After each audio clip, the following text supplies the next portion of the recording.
બાલજ ગામના રહીશોએ ઉગ્ર સ્વરૂપમાં હલ્લાબોલ કરી બાલજ પોલીસ સ્ટેશન મામલતદાર ઉમરેઠ અને ટીડીઓ ઉમરેઠમાં લેખિત ફરિયાદ દાખલ કરી।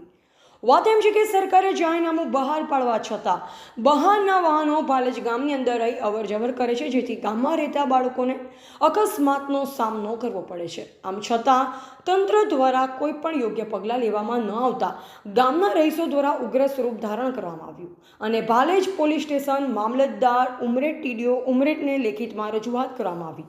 જો આ સમસ્યાનું સમાધાન નહીં આવે તો સીધા ગાંધીનગર મુખ્યમંત્રીશ્રીને રજૂઆત કરવામાં આવશેની ચીમકી ઉચ્ચારવામાં આવી હતી। અગાઉ પણ બાલજ ગામના જાગૃત નાગરિક બસર ચિસ્તી પત્રકાર દ્વારા બાલજ પોલીસ સ્ટેશન ડીએસપી સાહેબ આણંદ, કલેક્ટર શ્રી આણંદ, ગૃહમંત્રી શ્રી હર્ષ સંઘવી સાહેબ ગાંધીનગરને લેખિત રજૂઆત કરવામાં આવી હતી। તેમ છતાં પણ આજ દિન સુધી કોઈ જ નિકાલ આવ્યો ન હતો, જેથી આજે ગ્રામજનો દ્વારા હલ્લાબોલ કરી ઉગ્ર દેખાવ કરી Balaj police station PSI Shri RB Vaghela અને મામલતદાર ઉમરેઠ ટીડીઓ શ્રી ઉમરેઠને લેખિત ફરિયાદ કરવામાં આવી હતી। ટીવીટી ન્યૂઝ નેટવર્ક સાથે બ્યુરો હેડ બસર ચિસ્તી આણંદ। બાલજ ગામે જે રેલવે પર બ્રિજ બનવાની કામગીરી ચાલુ થઈ ગઈ છે, જેના લીધે ટ્રાફિકને બાલજ ગામમાં ડાયવર્ટ કરવામાં આવેલો છે અને બાલજ ગામમાં ડાયવર્ટ કરવાથી બાલજ ગામની અંદર જૂનું ગામ છે, સાંકડા રસ્તાઓ છે, ટેક્સી અકસ્માતના બનાવો બનેલા છે, ઘણા બધાઓની ઈજાઓ થયેલી છે, ઘણી બધી વાર ઘર્ષણ પણ સામસામી થયેલા છે લોકો સાથે।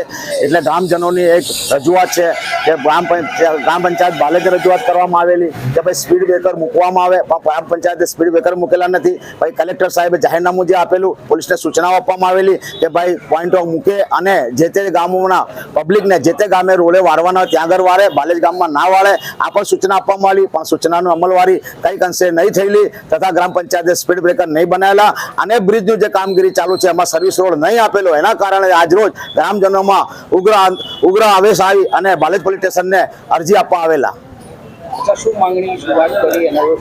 અમારી માંગણી એવી છે કે જે બહારથી જે સાધનો આજુબાજુથી ગામની અંદર પ્રવેશ કરી રહ્યા છે, એ ગામના રસ્તા સાંકડા હોય તો પોઈન્ટ મૂકવામાં આવે અને ચુસ્તપણે કલેક્ટરના જાહેરનામાનો અમલ કરવામાં આવે અને જે બ્રિજનું હાલ કામ ચાલુ કરી રહ્યું છે સર્વિસ રોડ આપવામાં આવે। પોલીસે પોઈન્ટ મૂકેલા છે, પણ પોલીસ પ્રશાસનની અંદર એવું છે કે ગામની પબ્લિક અંદર આવતી હોય છે એટલે થોડીક એવા કડકાઈ નથી કરતા। પણ હવે પોલીસ સ્ટેશનને જાણ કરવામાં આવી છે કે ગ્રામ પંચાયત દ્વારા અને ગ્રામ પંચાયતના આગેવાનો સાથે મળી આરએનબી સાથે ગ્રામ પંચાયત સાથે મિટિંગ કરી અને અમને બાંયધરી આપી છે કે અમે કામગીરી કરીશું। એક અઠવાડિયાનો અમને સમય આપેલો છે અને અમે આપના માધ્યમથી મામલતદાર શ્રી, ટીડીઓ શ્રી, જિલ્લા વિકાસ અધિકારી, કલેક્ટર અને એસપી ને પણ જાણ કરવા માંગે છે કે અમારા પ્રશ્નોને વહેલી તકે નિરાકરણ લાવે અને સર્વિસ રોડ આપવામાં આવે તો આ સમસ્યા દૂર થઈ જાય એમ છે। નહીં આવે તો ગ્રામજનોને બધા સાથે રહી અને ગાંધી ચિંધ્યા માર્ગે ઉપવાસ પર બેસીશું।